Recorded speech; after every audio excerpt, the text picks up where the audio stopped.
Cisco is by no means a household name, but you have probably heard of them as they are one of the world's biggest networking companies, being valued over $200 billion, placing them as number 64 on the Fortune 500 list. During the dot-com bubble, they actually become the world's most valuable company, valued over $500 billion. So, what does Cisco even do, and how did it get so big? Make sure to stick around till the end to find out.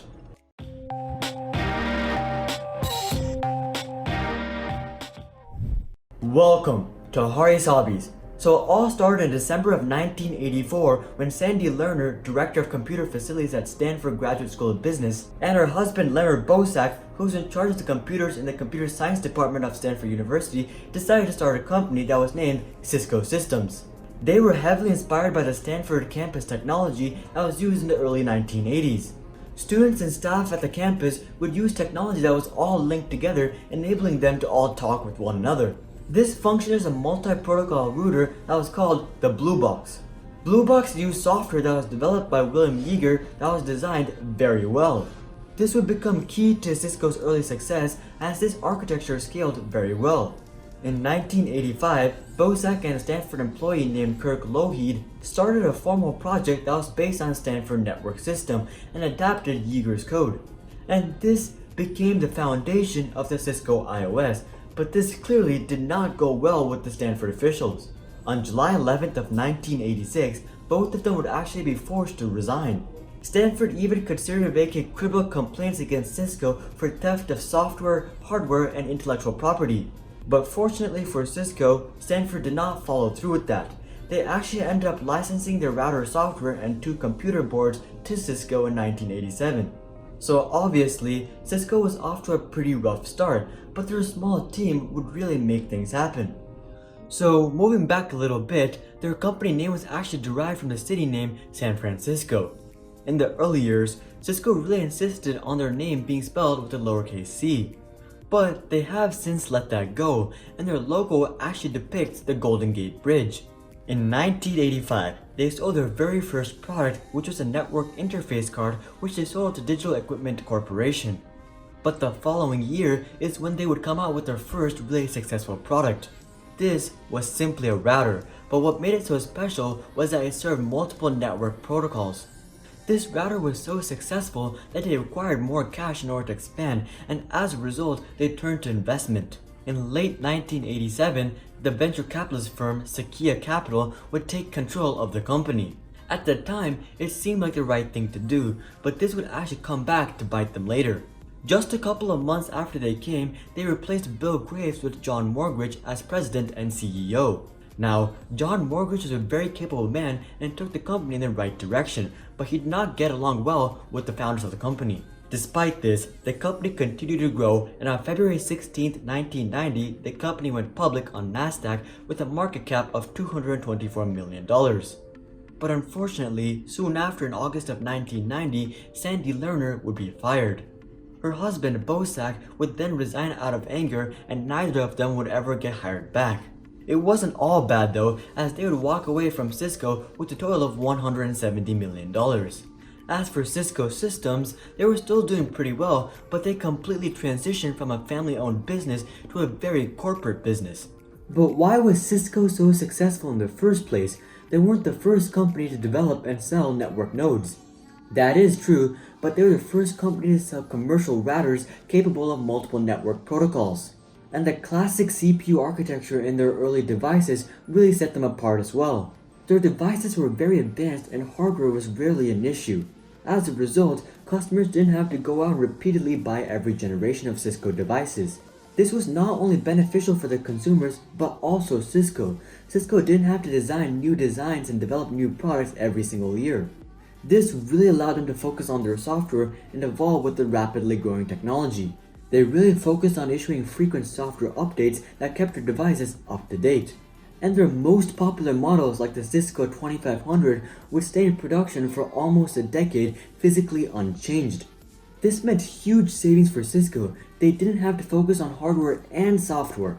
Plus, this made their software really good as that's really all they were working on.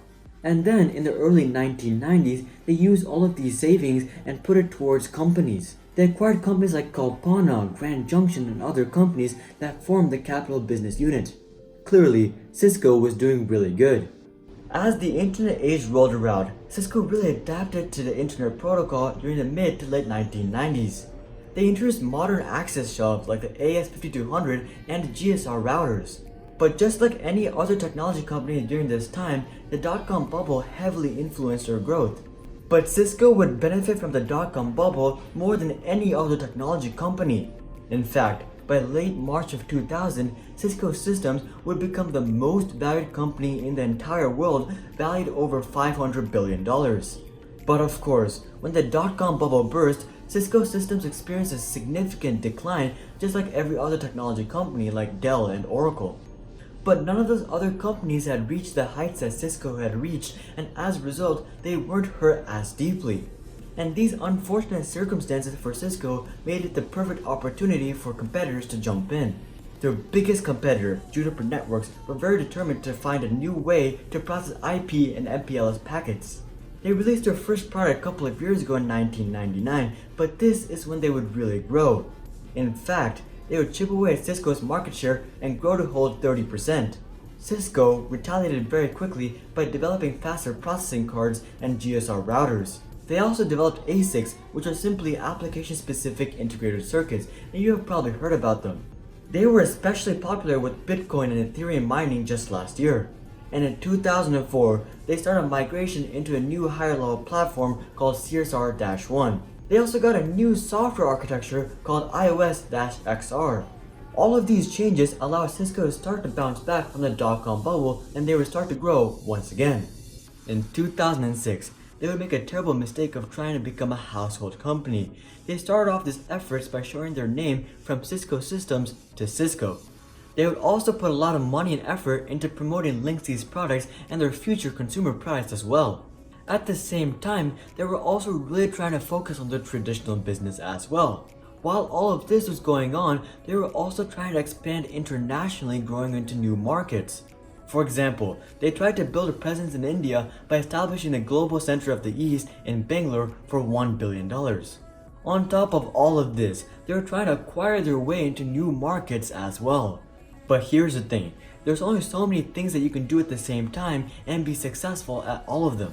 And Cisco trying to do all of these at the same time was a recipe for disaster. Despite all of these efforts, their competitors were gaining ground very quickly. They had domestic competition from companies like Juniper Networks, and they also had international competition from companies like Huawei, which have recently been very popular in the news. All of these would lead to very disappointing profits for Cisco in 2011, and they would decide to cut their spending by $1 billion per year. And how exactly did they accomplish this? Well, mainly by cutting employees. They cut 3,000 straight off the bat. And thousands more would be offered early retirement packages and things of that sort. When everything was said and done, 10,000 jobs were eliminated, eliminating 14% of their workforce. Cisco was clearly in a very bad place. In 2013, Cisco would sell Linksys to Belkin International, and this really signaled their change from consumer side back onto network side. But years of missteps continued to have devastating consequences. In 2013, they had to cut 4,000 more jobs, and then again in 2014, they cut 6,000 more jobs. But things would really start to turn around as John Chambers stepped down as CEO. He would be replaced by Chuck Robbins, and this would really revitalize the company. It's not that John Chambers was unqualified, as he was CEO for 20 years.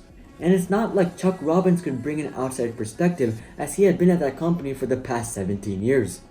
But nonetheless, this really did help the company, as they would shift the focus onto cloud-based networking. And cloud-based networking is really what would take the company out of the ditch. They sold consumer companies like Technicolor SA for $600 million and invested in newer startups like Velo Cloud. And in February of 2017, they would launch their own cloud-based secure internet gateway called Cisco Umbrella. This would provide safe access to the internet for users who don't use corporate networks or VPNs to connect to remote data centers. And after all of these changes, their revenue has really started to grow once again. In my opinion, they were simply just spread too thin and just need to focus on what they were best on to find success once again. And just last year, they bought an AI-driven business intelligence company called a company for $270 million. And today, they are doing better than ever before. Cisco is a company that started with very shaky beginnings but became a network giant. After a dot-com bubble and rising competition, they did have a lot of trouble as they were unfocused and too spread out.